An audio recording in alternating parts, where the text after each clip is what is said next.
No sé si alguien en la sala tiene alguna pregunta. Me parece que sí. Luz. Hola. Bueno, muchísimas gracias a los tres por las presentaciones estupendas. Primero, me vais a permitir que os recomiende una película, porque Cristina me ha inspirado, que es Alfa, que habla de adolescencia, habla de VIH y habla de estigma. Entonces, bueno, pues me ha recordado cuando estaba dando la charla a Cristina y os la recomiendo. Y luego ya una pregunta específica también para Cristina, que es, yo creo que tenemos un problema muy importante con la PrEP y los adolescentes. Nosotros en la consulta que vemos PrEP vemos una edad media que no es ni de 20 ni de 25. O sea, vemos muy poca gente por debajo de 25 años. Entonces, no está llegando. No, ya sé que tú comentabas un poco que es muy difícil que el adolescente le diga al médico de cabecera que necesita esto, pero es que yo me voy más para atrás. Es que no saben que esto existe muchas veces, ¿no? Entonces, no sé cómo podíamos mejorar esto y quiero saber también si vosotros estáis haciendo PrEP, ¿qué tal lo hacéis? Vale, y luego otra segunda pregunta es en cuanto a tratamiento. Si estáis utilizando cabotegravir, rilpivirina, que creo que es muy buena opción para estos adolescentes con problemas de adherencia, y qué experiencia tenéis. Vale, muchas gracias. Pues empiezo por el final y el tratamiento. Sí, vamos, en pediatría estamos acostumbradísimos a usar los medicamentos de uso compasivo y no esperar a que estén, ¿no?, a justificar el por qué tenemos que darlos antes. Por supuesto, los que tienen 18 años, pero incluso antes. Y en el ensayo 4, desde los 12 años, para cualquiera que vayáis a participar, desde los 12 años, los adolescentes ya están metidos en el ensayo, con lo cual, sí, claramente long acting, los adolescentes, es un grupo al que tenemos que proponérselo porque podemos tener ese beneficio grandísimo de vencer esa adherencia. La PrEP es un problemón. La semana pasada empecé a pasar PrEP con el equipo de adultos, una consulta PrEP joven para menor de 25 años y evidentemente el problema es que no llegan. Está claro que hay que darlo a conocer porque si no, ¿cómo van a saber que esto existe y cómo van a pensarlo? A mí me cuesta proponer una pastilla de una vez al día. Yo querría poder proponer algo mejor, algo más adaptado a sus edades, porque creo que aunque haya un grupo en el que esta pastilla una vez al día, que es altamente eficaz cuando se toma, ya lo sabéis también para los adultos, pues hay un grupo de adolescentes que es muy difícil que esto les parezca una solución. A ver si tenemos algo más de innovación ahí y podemos de verdad abrir la mano, aunque esta población seleccionada, ¿no? Yo creo que es fácilmente justificar que esta población sí se lo merece y podremos divulgar en los medios y en sus redes sociales. Hay que hablar su lenguaje, ¿no? Hay que ir a las redes donde ellos se mueven en su lenguaje para decir que esto existe y hay que cambiar el circuito. O sea, no puede ser que se les puede exigir pasar por ese circuito a esta población como lo podemos pensar para otra población vulnerable como pueda ser la gente que en esta situación regular, ¿no? O sea, creo que el adolescente y el adulto joven, de verdad que no serán millones y autobuses de pacientes, ¿no? Probablemente la mayoría de la consulta tendrá una edad media mucho mayor, pero los que lo necesitan están en un altísimo riesgo. Y es verdad que es contradictorio que sean la población vulnerable identificadísima mundialmente y en los informes del Ministerio, y luego la realidad administrativa y práctica es que no se hace nada o claramente no suficiente para poder proponérsela. Porque claramente hay un grupo que es de altísimo riesgo en el que me parece increíble que en este año, en estos siglos, todavía se estén no pudiendo beneficiar de ello. Gracias, Cristina. ¿Otra pregunta? ¿Félix? Sí. Mi pregunta, bueno, ante todo felicidades a todos los ponentes. Mi pregunta es para Cristina también y era para ver si tenías algún dato sobre estas personas jóvenes que has explicado que están contrayendo la infección por vía sexual. Si podrías describir un poco, estamos hablando de HSH, de personas trans, de población general. Lo digo porque igual lo has dicho, se me ha pasado, pero si estamos hablando de poblaciones clave, creo que es importante que se diga, porque esto va a determinar dónde tenemos que intervenir en cuanto a campañas de promoción de la salud, ¿no? y campañas de prevención, porque a veces vemos consejeros y consejeras de salud que piensan que tenemos un problema de VIH en la población general joven cuando la mayoría de los casos están concentrados en ciertas poblaciones, ¿no? Si tienes alguna información sobre esto.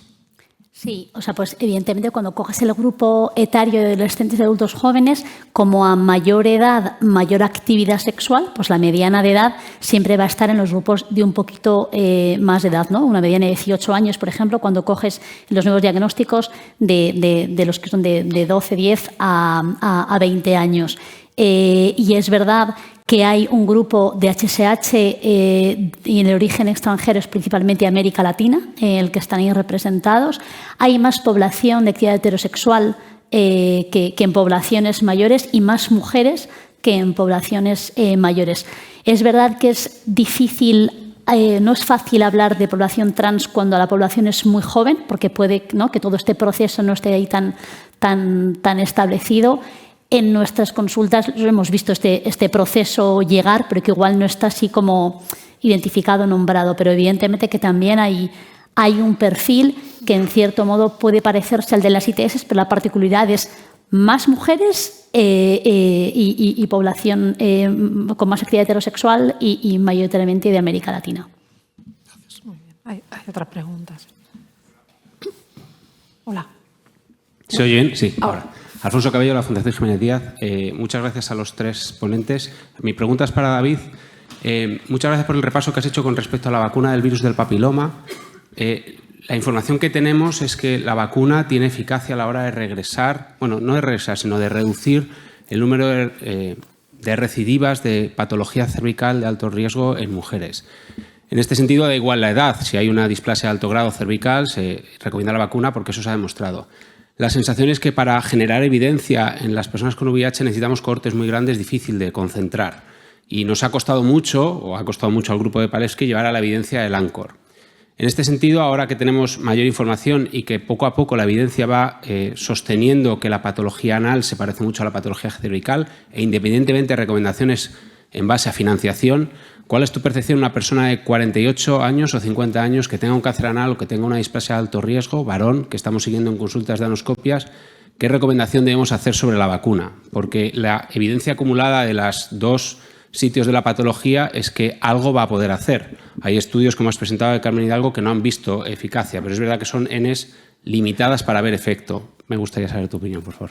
Pues voy un poco por el mismo sitio que tú. Yo creo que la vacuna al final tiene la patología tiene un claro componente inmunitario de protección de la vacuna contra el virus que está produciendo ahí patología neoplásica, ya sea por el genotipo, ya sea por la predisposición genética de la persona. En mujeres cronizadas, todos los estudios que se están haciendo con diferentes poblaciones, en diferentes sitios, en mujeres cronizadas sale siempre que la prevención de recidiva, como bien has dicho, está en torno a un 70%. En algunos estudios sale un 50, 55, pero muchos de ellos salen un 70%. Son porcentajes muy elevados de protección de la recurrencia y muy probablemente en patología anal pasaría lo mismo. Mi recomendación personal es la de vacunar.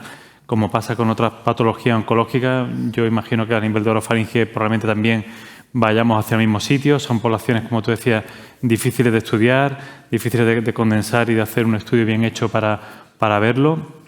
Pero a día de hoy la falta de evidencia hace que no se pueda llevar a una financiación, pero sí que todo apunta a que por lo menos la recomendación profesional, personal, yo creo que debe ir hacia la vacunación. Muchas gracias. Bueno, pues una pregunta para Madalena. Madalena, muy interesante tu charla. Debe ser muy complicado, ¿no?, trabajar en la consulta con esta población que tiene pocos recursos también sociales, donde nos has mostrado pues también una realidad que es el tema de la mujer, ¿no? Que has comentado, las mujeres que tienen una incidencia de VIH, a mí no me llegan, ¿dónde están esas mujeres y tal? ¿Se está haciendo algo o cómo se trabaja con la mujer en estas consultas? Si os apoyáis con pares, con grupos de personas parecidas o ONGs. No sé si nos podías decir algo, dada tu experiencia. Sí. El tema de la mujer me preocupa precisamente por eso, porque deben estar, porque epidemiológicamente les toca, pero es verdad que no llegan a la consulta. Y encima es mujer inmigrante, con lo cual creo que la vulnerabilidad, el estigma, está todo como mucho más que la mujer que es española. Entonces, ¿cómo trabajar? nosotros trabajamos con un programa de pares y yo me he encontrado con mujeres africanas que no quieren acudir a las reuniones por si encontraran a alguien que pudiera ser de su mismo pueblo, de su mismo y la reconocieran. Entonces, necesitando un apoyo de grupo, una serie de actividades, ellas no van por el estigma tan importante.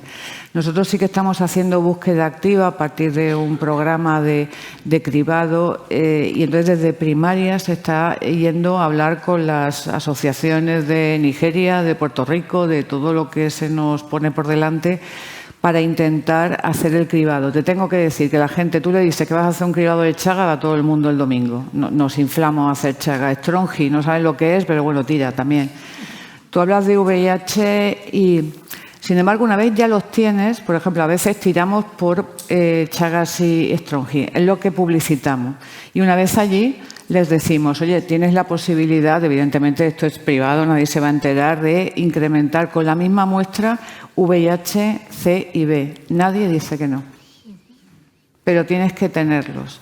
Y a veces tenemos que atraerlos por el estigma, porque ellos realmente ese domingo han ido al hospital a hacerse la prueba de Chagas. En ellas el estigma es brutal, brutal.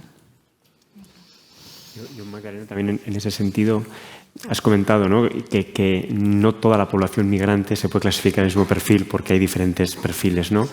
Y en algunos grupos de personas tenemos el problema de la retención en la consulta y estamos muchas veces tenemos escasez pues de medios como mediación cultural, servicios sociales, etcétera. En esta población en la que estos condicionantes son muy importantes para el control del VIH, pero que estas personas también están más preocupadas de otras cosas, quizás, ¿no? ¿Cómo lo manejáis o qué recomendaciones tienes? A ver, yo sigo necesitando mediadores.